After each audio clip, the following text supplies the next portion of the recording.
Welcome to the dialogue for update story. आज हम बात करने वाले हैं भारत की दो बहुत बड़ी घोषणाओं के बारे में, जो सुनने में तो अलग अलग लगती हैं, पर असल में एक ही सिक्के के दो पहलू हैं, सुरक्षित सड़कें और सॉवरेन कोड। तो चलिए एक सवाल से शुरू करते हैं। जरा सोचिए, क्या हो अगर गाड़ियां हादसों को रोकने के लिए आपस में बात कर सकें।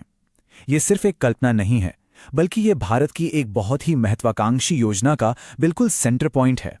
स्क्रीन पर जो ये नंबर है, इसे बस एक आंकड़ा मत समझिए।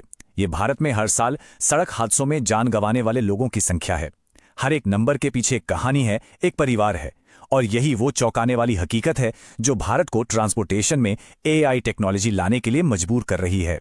तो सवाल ये है कि भारत इस इतनी बड़ी चुनौती से निपटा कैसे रहा है। इसका जवाब छिपा है एक जीवन बचाने वाली बातचीत में। इसे कहते हैं व्हीकल टू व्हीकल या V2V कम्युनिकेशन।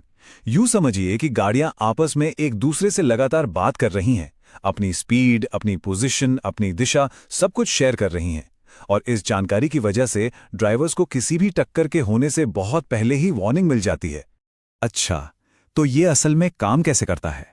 मान लीजिए कार ए ने अचानक जोर से ब्रेक लगाया। उसी पल वो एक वायरलेस सेफ्टी अलर्ट भेजती है। पास से गुजर रही कार बी को तुरंत ये अलर्ट मिल जाता है और उसके ड्राइवर को चेतावनी मिल जाती है।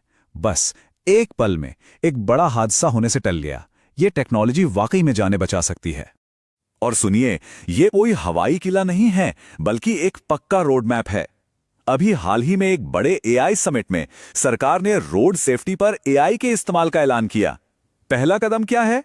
प्रदूषण कंट्रोल और ड्राइविंग एजुकेशन के लिए एआई टूल्स बनाना।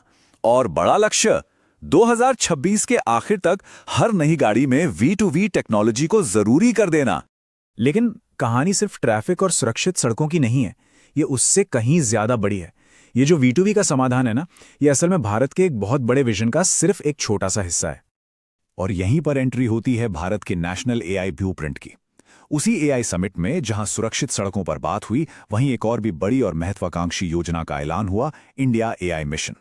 इस समिट की सबसे धमाकेदार खबर एक नंबर में छुपी थी, 12। जी हां, भारत ने 12 नए, पूरी तरह से भारत में बने एआई फाउंडेशन मॉडल्स को दुनिया के सामने रखा।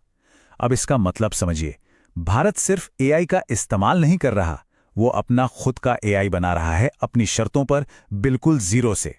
इसे कहते हैं सॉवरेन एआई बनाना। ये सिर्फ टेक्नोलॉजी की बात नहीं है, ये डिजिटल आजादी की बात है।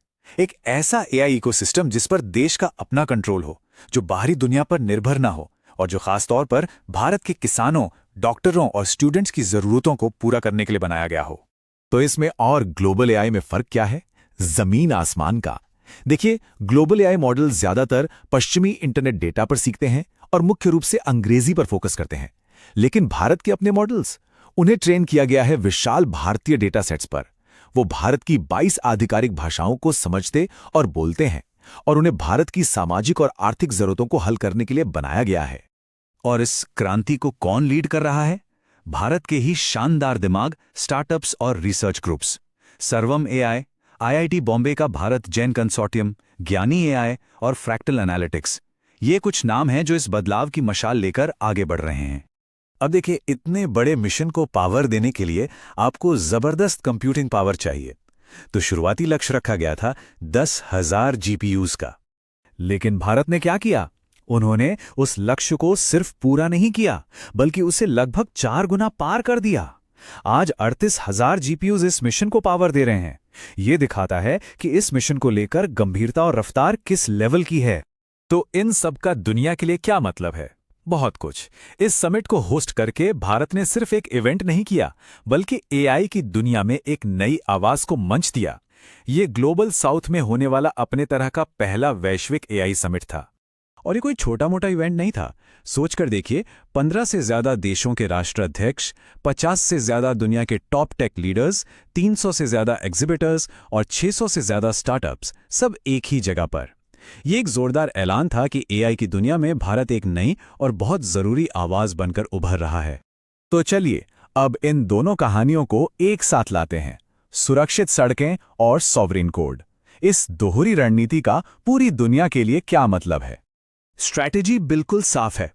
एक तरफ एआई का इस्तेमाल करके अपनी घरेलू समस्याओं को हल करो, जैसे सड़क सुरक्षा, और दूसरी तरफ ग्लोबल स्टेज पर अपनी तकनीकी आजादी बनाओ। यही वो पॉइंट है जहां सुरक्षित सड़कें और सॉवरेन कोड की कहानी एक हो जाती है। और ये हमें एक बहुत बड़े सवाल पर लाके छोड़ देता है। जैसे जैसे दुनिया के और भी देश अपना खुद का एआई बनाएंगे, हमारी इस साझा डिजिटल दुनिया का भविष्य कैसा होगा? इस बड़े सवाल पर आपके क्या विचार हैं? क्या ये एक ज्यादा बेहतर, ज्यादा विविध डिजिटल दुनिया की शुरुआत है? अपने विचार हमें नीचे कमेंट्स में जरूर बताइए। और अगर ये विश्लेषण पसंद आया हो तो सब्सक्राइब करना मत भूलिएगा।